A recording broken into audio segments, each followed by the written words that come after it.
Yawning at a public place is subject to funny responses. Look everywhere carefully before starting this video because it may cause yawning. Be it a lion or a hippo, be it an unborn child or grandparents, everybody yawns.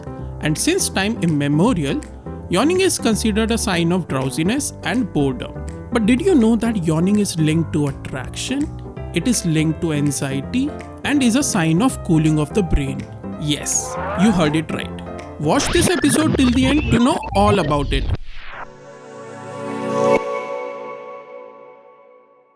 When we yawn, we open up our mouth, which is accompanied by a long inhalation with a brief interruption of ventilation and followed by a short exhalation. During this time, the eardrums stretch and eyes may also close tight, causing them to water. Yawning is an involuntary reflex. This means it can occur when your boss is talking to you or when you are on a live TV show.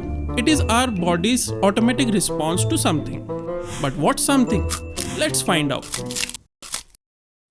There are many theories about why we yawn. It commonly occurs either before or after sleep or when we are bored. And it is a reflex that your brain induces to wake you up. Some suggest that we don't breathe as deeply when we are tired or bored. Therefore, yawning helps us bring more oxygen into the blood and move carbon dioxide out. But this has been contradicted by research, which shows that those who exercise more need more oxygen, so they should be yawning more, but that is not true. The human brain works a lot and hence it is hot. It consumes 40% of our metabolic energy. One of the most promising theories on yawning suggests that yawning cools our brain and is triggered by a rise in the brain's temperature.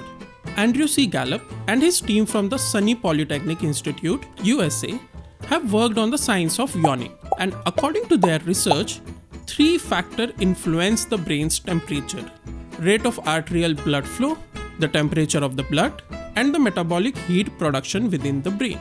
They have found out that yawning can affect the first 2 factors. It can increase the arterial blood flow and allow the flow of cooler blood to the brain, which reduces the blood's temperature. Along with that, deep inhaling can take in cold air, which can help in cooling the brain. But what makes our brain hot in the first place? Our brain's temperature is influenced by several factors. Tiredness and boredom can cause a rise in the brain's temperature, and hence yawning occurs more during those times. Yawning is also linked to anxiety. During stress and anxiety, our brain's temperature rises, and that's why we yawn more when we have anxiety.